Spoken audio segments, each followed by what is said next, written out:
Bonjour, bonjour, comment ça va? Aujourd'hui, nous sommes mardi 19 novembre, il est actuellement midi moins 20, il fait un temps pourri, dégueulasse, à chier, il pleut, depuis hier, il pleut, et on est toujours sur une météo, c'est la grotte. Ici, à l'intérieur, parce que quand il pleut, il n'y a pas de lumière, c'est tout le problème. Ça va, mon chat? Oui. Alors, ce que j'ai fait ce matin, j'ai monté le vlog qui sort ce soir, comme ça, c'est fait. J'ai fait, hier, je vous parlais des fichiers annexes du patron, donc tous les petits fichiers qui accompagnent, en fait, le patron et le livret. Donc ça, je l'ai fait ce matin. Hier soir, je n'ai absolument rien fait. Honnêtement, j'étais fatiguée et je me suis couchée assez tôt. Tôt pour moi, c'était tôt. Et ça m'a fait du bien. J'ai dormi comme un bébé, donc ça m'a fait du bien. Bref, du coup, j'ai pas pris d'avance. Enfin, je n'ai pas comblé mon retard, donc je suis toujours en retard sur mon planning, mais c'est pas grave. Là, j'ai commencé aussi le livret de Nikki, et le livret, c'est la partie la plus longue dans les patrons de couture. Enfin, c'est vraiment celle qui me demande le plus de temps. Non, ce serait la couture. Réellement, ce serait de coudre. Mais comme coudre, c'est plus sympa à faire. C'est plus à la fin, une fois que vous avez cousu votre vêtement, il y a plus ce sentiment de satisfaction est beaucoup plus présent que quand on finit un livret. Objectivement, je préfère coudre à ce niveau-là que rédiger les livrets. Donc là, il me reste à peu près 1 heure avant d'aller déjeuner. Du coup, on va continuer sur le livret. Je pense que j'aurai pas le temps de faire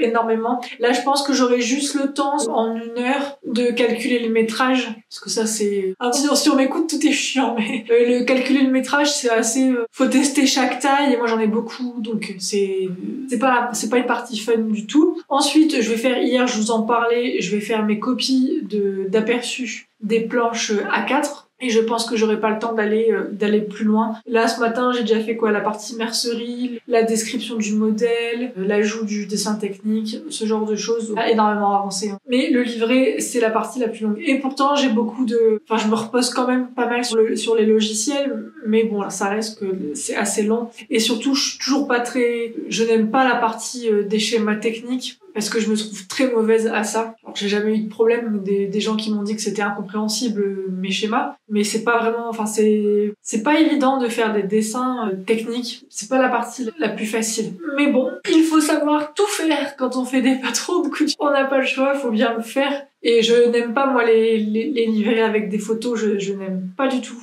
Même si ça, honnêtement, j'irais plus vite à faire des photos, mais j'aime pas du tout le rendu des livrets avec des photos. Au niveau esthétique, j'ai besoin d'avoir des livrets avec des schémas. Je trouve ça plus soigné, et même plus compréhensible, parce que les photos, ça nécessite d'avoir des tissus vraiment où on voit bien, etc.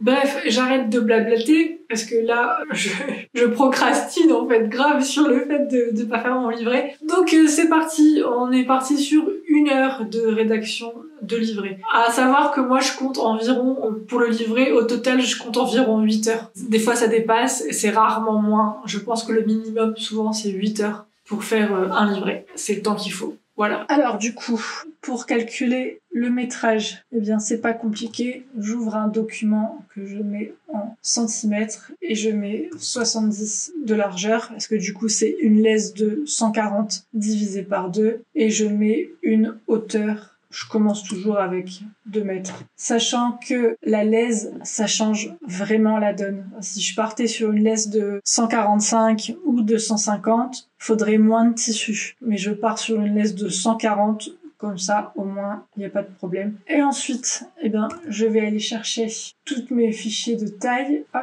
j'ouvre tout. Et puis, je vais faire une par une. Je vais aller regarder combien ça prend de métrage. Alors, est-ce que je peux partir? Est-ce que je vais faire directement? Je vais essayer de partir comme ça. Déjà, le premier truc que je regarde, c'est si je peux mettre, vous savez, pour faire la laise en 4. Donc, en fait, là, je vois directement que ça ne passe pas pour toutes les tailles, et c'est ça qui va, en fait, c'est directement ça qui va faire que le métrage explose. C'est du moment où je ne peux plus les mettre comme ça, l'un en face de l'autre, forcément, je vais devoir mettre l'un en dessous de l'autre. Donc là, si je regarde, en fait, hop, taille par taille. Donc le 46, clairement, ça ne passe pas. Le 44 non plus. Le 42 non plus. le 40, ça passe. Ça passe vraiment, faut qu'il y ait vraiment 140. C'est-à-dire que là, une laisse de 138, ça ne passe pas. Et ce que je vous disais, si admettons, je me dis que finalement, alors 145 divisé par 2, c'est 72,5.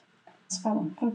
Là, vous voyez que d'un coup, j'ai beaucoup plus de place pour ma taille 40. Si je regarde par exemple 42 qui ne passait pas, est-ce que maintenant ça passe? Là, vous voyez, le 42, il va passer. Maintenant, ça, vous voyez, on voit bien que ça passe parce que je suis sur une laisse de 145. C'est vraiment...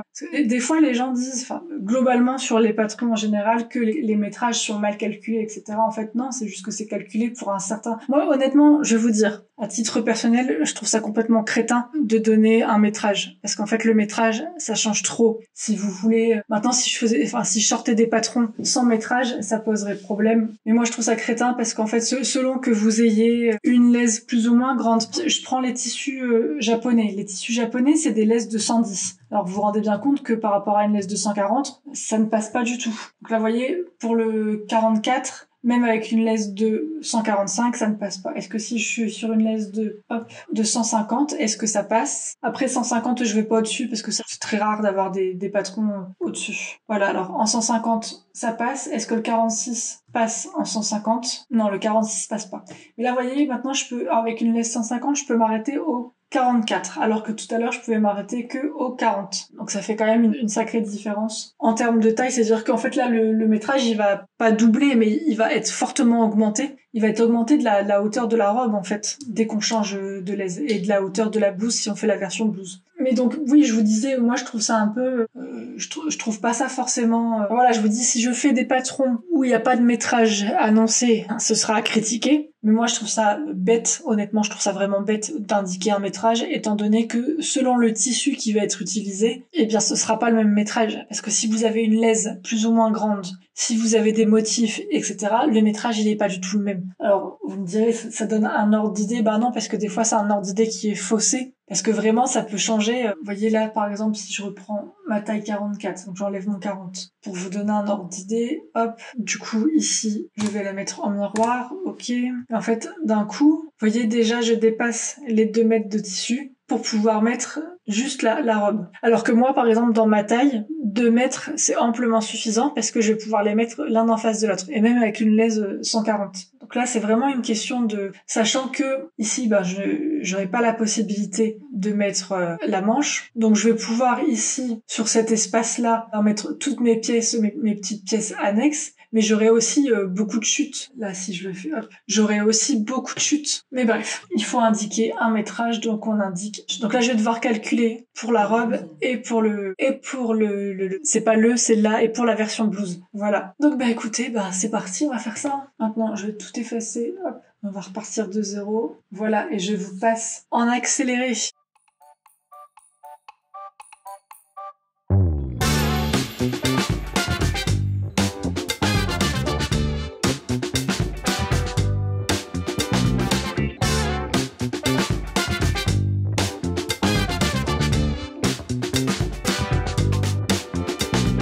Dans la même idée, on a le respect du droit fil. On ne va pas se mentir, il y a certaines pièces où on gruge un petit peu. Là, par exemple, clairement, ici, on a la pièce qui sert pour la fente indéchirable du dos. Là, clairement, si je respecte, là, elle est réellement dans le biais, c'est le vrai biais, c'est-à-dire que c'est à 45 degrés, c'est du vrai biais. Maintenant, objectivement, personnellement, si je voulais placer moi sur mon tissu, la pièce, elle serait plutôt, je la mettrais facilement comme ça. Pourquoi? Pour pouvoir remonter cette pièce-là et gagner quelques centimètres en bas. Et je pense que ça, on est tous à le faire. On va aller caser ça dans les petits coins. Ici, pareil, on a un poignet qui va être le poignet visible de l'extérieur et on a sa doublure. Moi, je compte la doublure, je compte le poignet de doublure 2 fois. Enfin, le compte, le poignet, je le compte 2 fois. Je considère pas que vous allez avoir une doublure spécifiquement pour juste une pièce sur le patron, mais vous pouvez très bien, on pourra tout à fait le retirer pour le faire dans de la doublure.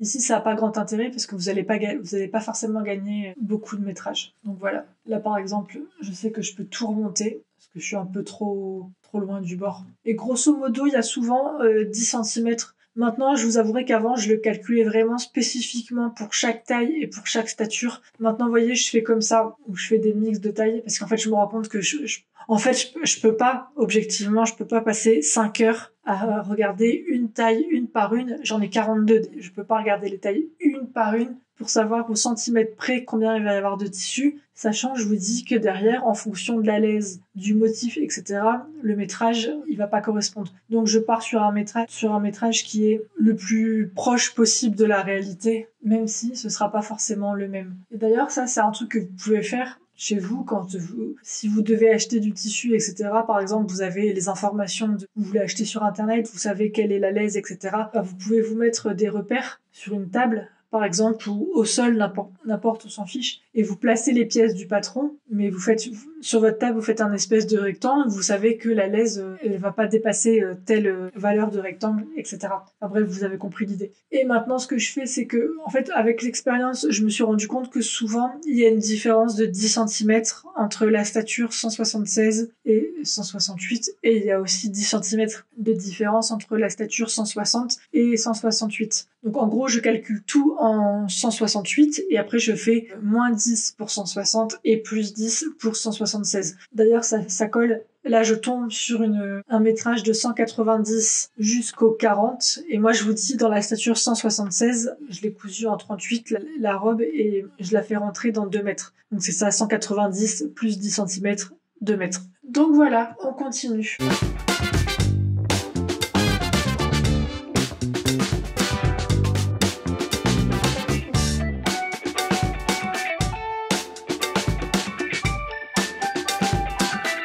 Donc là, vous voyez, on est passé de la taille 40, il me fallait 1m90, à rien que le fait d'avoir une lèse de 140. Pour la taille, à partir du 42, je passe à 2m80, parce que je suis obligée de mettre l'un en dessous de l'autre. Alors que vraiment, comme vous l'avez vu, 42-44, je pourrais aussi être à 1m90 si j'avais une lèse beaucoup plus grande. Enfin, pas beaucoup plus grande, justement 5 cm de plus, c'est pas beaucoup plus grand. Et là, c'est pareil, quand je vous disais, quitte à ce qu'on respecte le droit fil, vous voyez que forcément, comme je mets le dos sous la robe, sous le devant, enfin c'est plutôt l'inverse, j'ai mis le devant en dessous du dos, mais ça n'a pas grande importance. Mais ici, vous voyez, j'ai énormément de chutes, en fait. Et quand je vous dis ne pas respecter le droit fil, là, je suis certaine que la plupart des gens, ils vont prendre le col, hop, ils vont le retourner comme ça, et ils vont aller le mettre ici sur le côté, et ils auront bien raison, parce qu'en plus, le col, il va être thermocollé, il va être entoilé. Donc, c'est pas gênant de ne pas respecter le droit fil, sauf si vous avez un motif avec un sens. Parce que du coup, ça se verra. Mais la plupart des gens vont mettre le col comme ça. Résultat, vous regagnez, hop, on passe à 2m70. On regagne 10 cm. Vous voyez, c'est vraiment, je vous dis, pour moi, c'est pas forcément le truc le plus intelligent de la Terre que de donner un métrage. Même si, ça reste, c'est indicatif, quoi. C'est sûr qu'au moins on se rend compte qu'on va pas aller acheter 5 mètres s'il faut 2,50 m. Mais comme quoi ça vaut le coup quand on achète un patron, de d'abord l'imprimer, de faire un petit Tetris sur une table avec des repères pour simuler une lèse, pour voir si ça rentre dans le métrage, dans plus ou moins de métrage. Surtout quand, si on vise un tissu, si on veut acheter un tissu, je sais pas moi, à 20 € le mètre, ça vaut le coup, en fait, je pense, de faire des petits tests comme ça de simulation. Bref, on y retourne.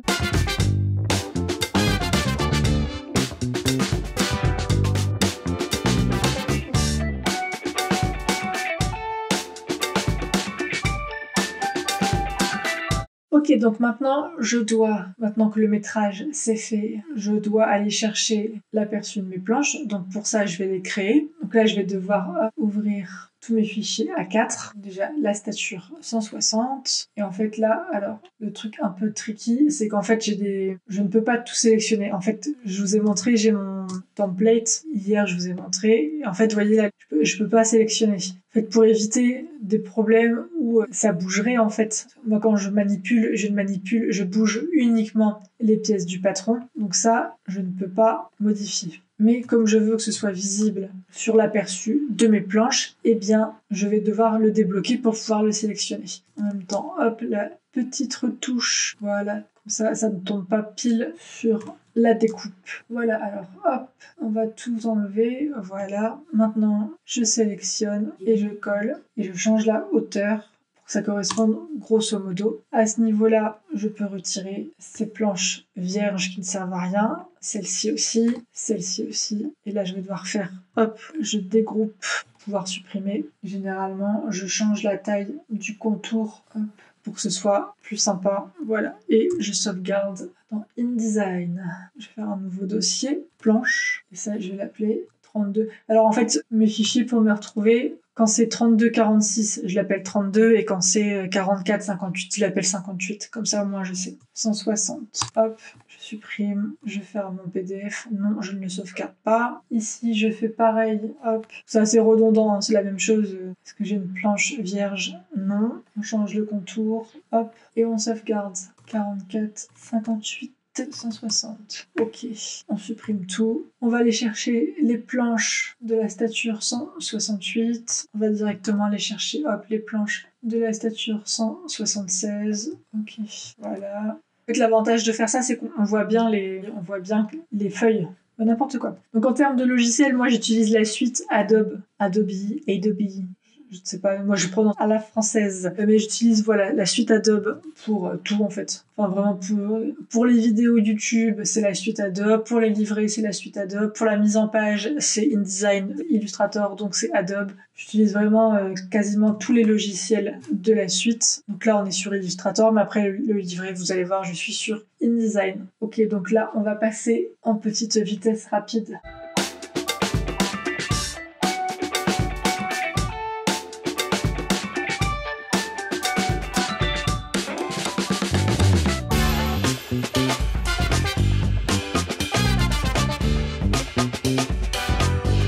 Ok, donc là, j'ai toutes mes planches. Je peux basculer sur InDesign. InDesign, c'est ce logiciel-là qui sert pour la mise en page des patrons. La mise en page des livrets. Voilà, pas des patrons, mais des livrets. Alors en fait, comme pour tous les autres fichiers, j'ai déjà un template pré-rempli. En fait, j'ai juste à changer le nom du patron. Ça m'est déjà arrivé d'oublier de changer ça, par exemple. Et du coup, c'était le nom du patron d'avant. Bon, c'est pas des grosses coquilles, ça se modifie rapidement après. Mais globalement, là, j'ai fait ça ce matin, j'ai dû modifier cette page-là. Le petit livret, le petit lexique ne change jamais. Après, il a fallu que j'aille rechercher les anses du patron. La page métrage et mercerie. Le métrage, ça c'est une page qui ne bouge pas. Et ensuite, là, les planches. Et donc, je vais pouvoir venir aller chercher mes planches. Donc, on commence avec le 32-160. En fait, tout est déjà pré-rempli. Le but avec le temps, c'est de trouver le plus possible, de se simplifier la vie le plus possible. Il faut que ce soit le plus rapide possible. C'est comme tout, hein, c'est de la production, comme je dis. Je suis pas encore au stade du Fordisme, hein. J'aimerais bien, hein. Mais clairement, pour l'instant, je ne suis pas Ford. Bref, et ensuite, en fait, c'est beaucoup de... Tous mes titres, etc. sont déjà, en fait, ils sont toujours prêts. Et ensuite, ça, je le laisse toujours, mais là, comme on est sur un patron qui n'a pas la pince omoplate, ça va sauter. Et ensuite, il faut remplir toutes ces pages vierges avec le livret. D'ailleurs, vous voyez, ça c'est le genre d'erreur où ça peut rester. Donc on va aller tout de suite faire, hop, rechercher, remplacer. On va rechercher Michaela, parce que Michaela c'est le premier que j'ai fait dans les rééditions. Donc c'est Michaela écrit partout, et là je vais remplacer partout où c'est écrit Michaela, je vais le remplacer par Nikki. Voilà, comme ça maintenant, votre blouse Nikki est terminée. Mais ça c'est toujours le risque. C'est par exemple que ce soit écrit votre blouse alors que c'est un pantalon. Ça peut être l'erreur que je peux faire. Et sinon, alors, oui, je m'ai pété. Et alors, sinon, à la question qui est Nikki c'est elle. Alors il y a une personne qui a trouvé. La série, elle est trop bien. Moi, je l'ai vue sur le tard parce que 2013, elle a commencé et moi, je l'ai vue, je crois, je l'ai vue cette année. Je l'ai vue à cheval sur décembre l'année dernière et janvier de cette année. Donc voilà, c'est elle, Nikki. Du coup, ça s'écrit dit comme ça. C'est Nikki Nichols, je crois. Et il y a beaucoup de gens qui m'avaient dit Nikki Larson, mais alors non. C'est un gros obsédé, franchement, je ne verrais pas l'appeler Nikki Larson. Et Nikki, alors, il y a beaucoup de gens qui me disaient Nikki dans Les Feux de l'amour, mais moi, je connais pas Les Feux de l'amour. Les Feux de l'amour. D'accord, moi, vous voyez, ça me parle pas du tout, parce que je connais pas... Enfin, Les Feux de l'amour, pour moi, c'est le truc que vous savez quand vous allumez votre télé, après, en début d'après-midi, et du coup, c'est pas le même nom. Pas le même, c'est pas le même façon d'écrire. Ok, bref. Donc là, je vais continuer. Bah, même pas en fait. J'ai pas le temps de continuer. Il est 12h41. Je suis censée travailler jusqu'à 12h45. Donc écoutez, en 4 minutes, je ne vais pas avoir le temps de faire grand chose. Donc on va aller déjeuner et ensuite techniquement on doit passer au tournage. Donc voilà, on se retrouve après le déj. Ok, alors il est 3h20. J'ai eu le temps de manger évidemment. J'ai aussi fait mes mails, ce qui prend du temps. Là, j'ai commencé la mise en place pour tourner la vidéo. Alors ça fait super longtemps que j'ai pas tourné de tutoriel vidéo comme ça. Alors je pense que si vous le voyez à la caméra, je pense. J'ai mis une planche sur ma table parce qu'en fait ma table est pliante. Ici il y a une grosse démarcation et je trouve ça totalement inesthétique sur une vidéo d'avoir cette grosse démarcation là en plein milieu. Et également comme la table est vernie, même si elle est ancienne et que le vernis il est plutôt trop là, mais comme la table est vernie, en fait le bois est brillant et l'aspect brillant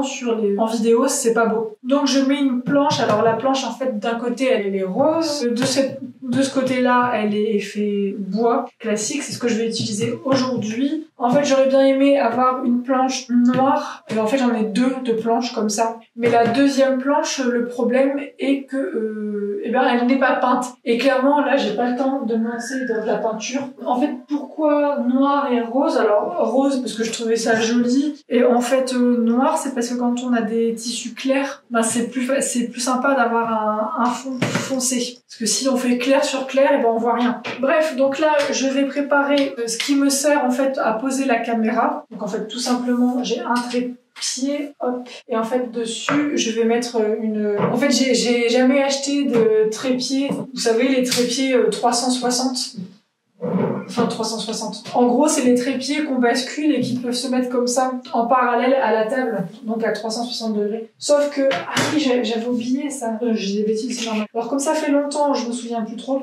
Finalement, j'ai préféré acheter un système en fait qui va me permettre de garder à l'horizontale parce que c'était moins cher à l'époque. C'est des bras. Je me demande si ça ne s'appelle pas des bras girafes. Et en fait, c'est très pratique parce que du coup, ça permet. Il me semble que j'en ai 3. Alors à la base, je crois que j'en avais eu un avec mes équipements lumière. Et je m'étais dit que c'était sympa parce qu'en fait, ici, je sais pas si vous voyez, en fait, il y a une espèce de petite boule. Et en fait, dedans, je vais pouvoir mettre, si je me souviens bien, est-ce que ça se sert? C'était pas dans ce sens-là. Ça peut pas être ça. Je ne me souviens plus trop. Ah, c'est parce que c'est celui du dessus. Voilà. Si je suis pas dans le bon trou, ça va pas aller. Voilà. Donc là, je suis au bon endroit. Je serre. Et en fait, si vous voyez ça du coup, en fait, je peux modifier ici. Alors attendez. Il faut vraiment que je me souvienne comment ça fonctionne. Ah, c'est ce que j'aurais pas dû le faire tout de suite. Ça fait vraiment longtemps que je ne l'ai pas utilisé. Je ne me souviens plus bien. Mais c'est ça. Et en fait, vous voyez, je peux vraiment... Donc le but, ça va être de le mettre à l'horizontale. Mais ça peut être utile, en fait, quand... Là, ça va pas être le cas aujourd'hui, mais c'est pour ça que j'en ai plusieurs. C'est que quand j'ai besoin de filmer la machine à coudre, là, aujourd'hui, on est sur des coutures vraiment toutes bêtes. Donc, il n'y a pas besoin de filmer ma machine à coudre. Mais du coup, quand j'ai besoin de filmer, je peux, vous voyez, en fait, vous voyez, ça fait à peu près 1m50, ça. Un peu moins d'1m50, je pense. Mais du coup, je peux, par exemple, bloquer cette position-là, et en fait, me mettre comme ça. Et en fait, par exemple, là, il faut que je resserre pour que ça ne bouge plus. Voilà. En fait, par exemple, je vais me mettre comme ça. Et en fait, ce qui fait que moi, je peux être assise et ne pas être gênée, en fait, de pas vraiment avoir un trépied vraiment en face de chez moi. Par contre, bon, c'est grand et tout. Mais bref, aujourd'hui, je ne vais pas filmer la machine à coudre parce que vraiment, on est sur des coutures très simples, très basiques.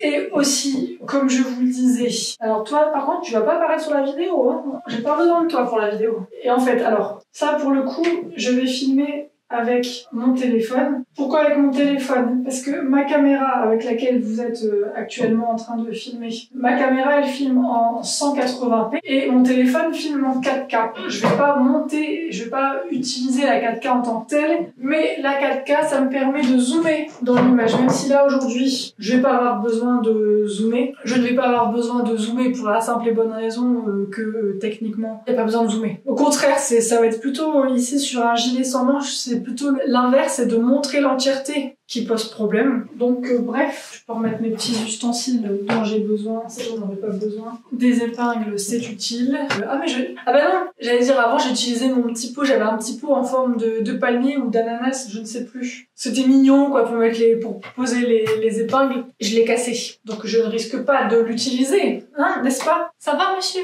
Là du coup, évidemment, je vais aller chercher la lumière parce que du coup je vais mettre, je pense, une lumière ici et une lumière là, et voilà. Là, il y aura pas de repassage parce que vraiment on est sur des coutures, il y a 3 coutures dans le truc, donc je vais pas m'embêter. Mais sinon, quand je dois repasser, généralement ce que je fais, alors ce que je faisais avant, c'est que je foutais la centrale vapeur par terre, soit ici, soit là, et ensuite en fait je repasse toujours ici avec ma Jeannette. Mais bref. Enfin, c'est petit, mais on s'en sort. Ça, c'est un truc si ça peut permettre les vidéos que je fais, que les gens se rendent compte qu'on n'a pas besoin d'avoir des grands espaces. Alors bien sûr, évidemment, que si j'avais une pièce dédiée à tout ça, je serais contente. Mais écoutez, vu les prix des loyers parisiens, ce n'est pas possible d'avoir une pièce supplémentaire. Donc, on fait comme on peut. Et puis finalement, moi en termes de couture, je vous avouerai que j'ai pas le sentiment de manquer quelque chose. La table à repasser, du coup, je vais peut-être la décaler juste pour pas être embêtée pour vous. Je vais aller chercher la lumière.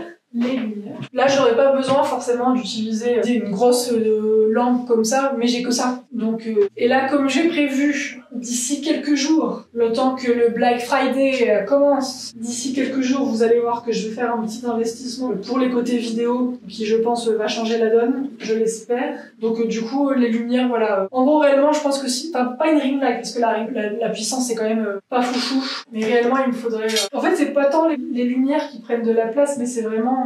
on voit que c'est de la merdouille, hein. C'est surtout les trépieds, ça prend vite de la place. Mais bon, alors, de la lumière. Après, vous voyez, même si j'avais une pièce DG pour la couture, est-ce que j'aurais toujours le matériel photo, vidéo sorti comme ça? J'en doute. Alors, comme la dernière fois, mes petits sacs en pierre, avec des pierres, j'aurais peut-être dû... quand on réfléchit pas, c'est ce qui arrive. Voilà. Mais bon, la lumière, c'est quand même indispensable. Je vais chercher de quoi. Bon, là, de toute façon, je pense que vous voyez plus rien de ce que je fais. Donc, je vais vous couper et on se retrouve avec tout ça installé. Voilà. Alors, je suis en train de finir d'installer. Donc là, en fait, j'ai placé mon téléphone. Et ce que je suis en train de faire, c'est que maintenant, en fait, là, je sais que je ne suis pas droite. Alors, je ne sais pas pour Samsung, mais c'est le cas pour iPhone. C'est qu'en fait, je peux voir... J'ai un niveau, en fait. C'est ça le mot que je cherchais. J'ai un niveau, donc je peux... Là, je suis à -1 degré. Tac, tac, qu'est-ce que je peux mettre? -2. Le but, c'est quand même d'être droit. En fait, c'est parce que du moment où je crois que c'est serré, parce qu'il me faudrait quelque chose qui fait contrepoids ici. À la base, on est censé pouvoir mettre... Est-ce que j'ai un trou? Non, j'ai pas de trou. Tac, tac, tac, qu'est-ce qu'on va pouvoir mettre? Je pense, on va pas s'embêter. Je pense que ça, ce sera suffisant.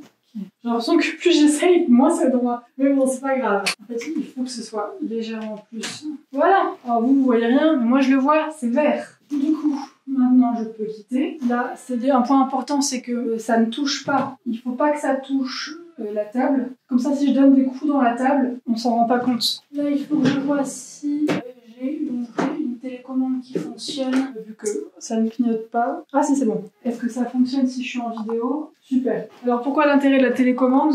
Là, c'est que en fait, si j'appuie avec le doigt, en fait, pendant les 2-3 premières secondes, en fait, ça gigote. Parce qu'on voit le fait que j'ai touché. Là, par contre, je vais me mettre en grand angle. Ok, donc je vois que ça s'arrête là. Moi, je veux pas que ça s'arrête là. Je sens que j'ai plus l'habitude de le faire parce que je suis désorganisée et surtout, je fais les choses dans un ordre qui n'a pas de logique. Je suis très illogique là, dans ma façon de faire. Mais écoutez, ma foi... En fait, c'est vraiment genre que je sais que un gilet sans manches, ça prend vraiment beaucoup de place. J'ai pas trop envie de... J'ai pas envie qu'on voit le sol. Là, on voit que ici, on voit. Ça, je sais que du coup, je vais devoir faire... Bon, après, ça me gêne pas plus que ça. Bon, il faudrait que je sois encore plus haut. Mais le problème, c'est qu'après, j'ai pas envie qu'on voit ce qui dépasse. J'ai pas envie qu'on voit le sol. Parce que là, clairement, on voit le sol. Mais au pire, je pourrais... ça, je pense, vu que de toute façon, je ne vais pas utiliser la surjeteuse. Comment je suis en train de perdre du temps de façon débile. Là, je pourrais juste lancer le truc. On n'est même pas sur un patron, là, c'est un bonus. D'ailleurs, je me sens un peu débile d'avoir lancé ce bonus parce que je perds du temps à le coudre, à le machin et tout pour un truc qui va me rapporter que dalle, quoi. Parce que c'est un bonus. Enfin bref, c'est débile. Ok, ça, tant pis si c'est visible. Parce qu'après, ça sera trop visible là-dessus, je veux pas. Bon, on va garder comme ça, puis je couperai cette partie-là au montage. Ça, c'est pas joli. Ça, c'est pas joli. Voilà. Ça, on va éviter si je reçois des messages que je dois couper parce qu'on voit le contenu de mes messages. Bref, c'est parti. Et là, il est 4h moins le quart. Je vais aller me prendre un petit café, puis après, on attaque. Alors là, ça y est, je vais pouvoir me déshabiller parce que je meurs de chaud. Au moins, tu vois, quand t'es en manque de soleil l'hiver, quand t'es en manque de lumière, tourne des tutos vidéo chez toi. Ça, tu verras, hop, la lumière, tu te prends un shot dans la gueule, et après, à 23h, tu pètes le feu parce que t'auras pris trop de lumière dans la journée. Bref, ok, alors, il est 15h58, donc on va dire qu'il est 4h. Qu'est-ce que je porte sur moi? Oui, c'est Farah, qui du coup n'est plus repassé vu que j'avais mis mon gilet par-dessus. Et Walter, pantalon large, de version kaki, de chez Tissu du Chien Vert. Ici, le tissu, c'est Stop Tissu. Des fois, vous me demandez quel tissu c'est, et en fait, le truc, c'est que quand les tissus que je porte viennent de chez Stop Tissu, comme c'est une boutique à Paris qui ne revend pas en ligne, etc., et en plus, comme c'est un déstockeur et qu'il y a 99% de chances que le tissu n'y soit plus, je ne dis rien en fait, je ne précise rien. Bref, là je vais couper le son pour la simple et bonne raison que je vais relancer, je vais continuer un meurtrier sous mon toit, donc cette petite émission sur HBO Max. Donc là je suis à la saison 10, actuellement là je vais terminer l'histoire de Christian qui sur son temps libre, eh bien il allait zigouiller des prostituées, voilà. Un charmant jeune homme j'ai envie de dire. Bref, je rigole parce qu'il faut bien en rire, mais il y a des histoires, elles sont vraiment... Il y a des histoires, tu te demandes comment il y a des histoires de... Parce qu'en fait là c'est les proches de tueurs, pas forcément en série, mais c'est des proches de tueurs. Et des fois, il y a des histoires de gens, ils ont vécu des choses enfants. Je me dis, mais comment ils ont fait pour devenir des adultes normaux? Vraiment, c'est impressionnant. Puis il y a des gens, ils ont vécu des trucs, tu te dis, faut faire appel à quelle forme de résilience, en fait, pour survivre à tout ça. Bref, on n'est pas là pour parler des tueurs, on est là pour faire de la couture. Et Mango, tu vas partir. Tu vas descendre. Tu sais qu'il faut descendre? Est-ce que tu veux bien descendre? Non, tu prends ta dose de soleil? Oui? Oh oui. Bah oui. Oh là là là là. Ça va être compliqué cette histoire. Ça va être compliqué. Ah là là là là. Bon allez, on coupe le son. Et je coupe le son et je remets le son. Tu veux dire quelque chose? Est-ce que tu veux parler? Non? Tu veux juste faire un câlin au micro? Ah oui. Mais non. Allez, tchuss!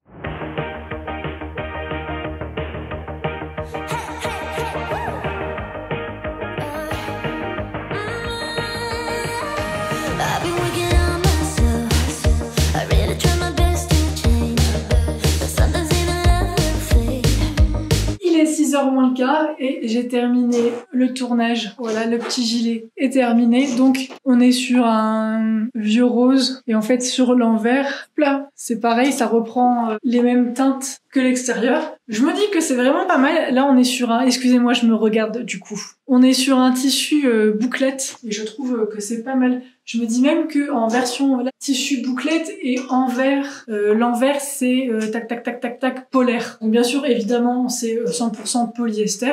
Mais je trouve que là, du coup, même pour une version Dougal avec des manches longues, du coup, comme un gilet, ça peut être hyper sympa, parce que le tissu est très joli. Donc voilà, heureusement, c'était rapide. Comme tournage, forcément, coudre un gilet comme ça, c'est rapide. Idéalement, il faut... parce que je suis censée publier demain. Donc idéalement, il faudrait que demain, je tourne... là, ce soir, non. Mais demain, il faudrait que je tourne une petite vidéo d'intro où on voit en fait porter le gilet, en train de faire regarder le gilet, nanana, vous voyez le genre. Ou alors je mettrais juste des photos des autres gilets. Mais bref, déjà là, j'ai exporté les vidéos sur l'ordinateur. Ça, vous voyez, des fois, quand vous me demandez un retour sur le Mac, un truc que j'adore, c'est que là, en fait, j'ai eu fini de tourner, j'ai pris mon téléphone, j'ai sélectionné les photos, et j'ai fait ce qu'on appelle pour les gens qui n'ont pas de Mac ni d'iPhone, etc., qui sont pas du tout chez Apple. En fait, il y a une fonction qui s'appelle AirDrop, c'est-à-dire qu'en gros, j'envoie mes fichiers en instantané sur l'ordinateur, sans câble, sans rien. Je pourrais le faire en mettant les fichiers sur...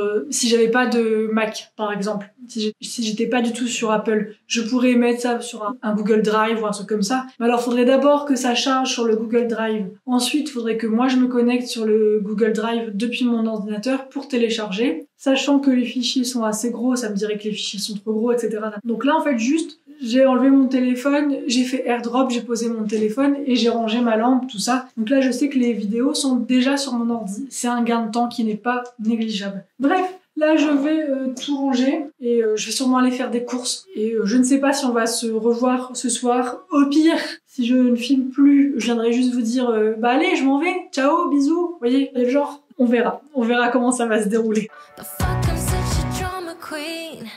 I know it's just a crush.